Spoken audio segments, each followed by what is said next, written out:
Monsenhor Marco Sprizi fila ona ba Vaticano no hato'o agradesimentu ba sarani katolika no Estadu Timor-Leste.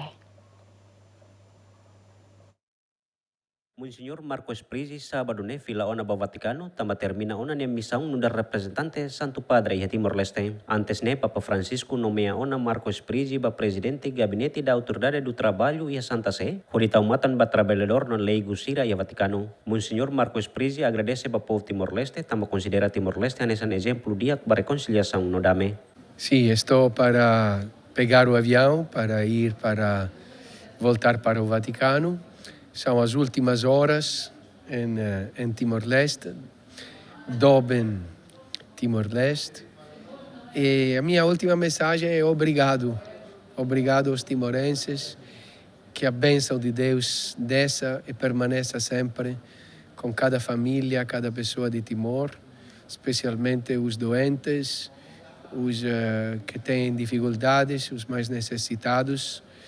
E Timor tem uma grande luz, é um grande exemplo para o mundo de reconciliação, de paz.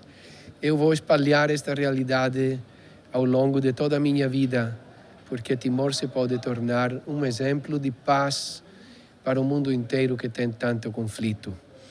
Tenha coragem, tenha confiança.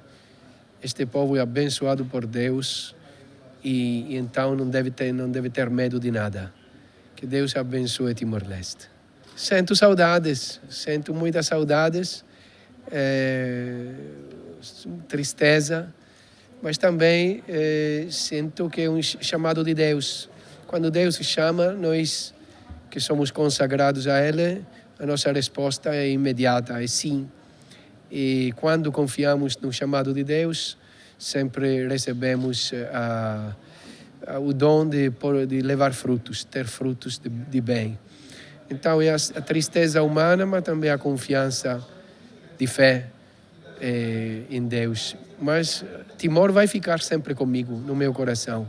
Com a nomeação representante FON Santa Sé Timor-Leste, Monsenhor Marco Sprizi hateten, sem anúncio oficial do Ministério do Negócio Estrangeiro, mas bem informação de Benjamin acessa Catex, Santa Sé indica ona primeiro secretário da Nunciatura Apostólica e a França, onde representa Santo Padre Hedili. Sim, ele já, o meu representante do Santo Padre em Timor, foi já nomeado. Meu colega da mesma turma da Academia Diplomática da Santa Sé, que eu conheço muito bem, tem muita experiência, tem 22 anos de experiência diplomática. Então ele também vai fazer uma experiência boa representando o Santo Padre, amo o Papa Francisco. Timor está no coração do Papa, eu sei. Mas o anúncio oficial será feito também pelo Ministério dos Negócios Estrangeiros. Então esperamos mais um pouquinho, mas é uma boa pessoa. Monsenhor Marco Sprizi moris a Messina, Itália, e a lorong hitu fulan outubro tinang ringwida atusia nang nulreseng hitu, hetan ordenação nudar amululik e tinang ringwida atusia sia nulresensia, e a fulan junho tinang ringruasia, simuknar hodisai hanesan kapelão sua santidade nian. Monsenhor Marco Sprizi ocupa una cargo diplomático e a nação Seluk, inclui Timor-Leste, no icusliu nudar encarregado negócio estrangeiro Santa Sé, o representante Santa Sé nian e Edili. Adriano Verdial, bem-vindo Simenes, Ziemen.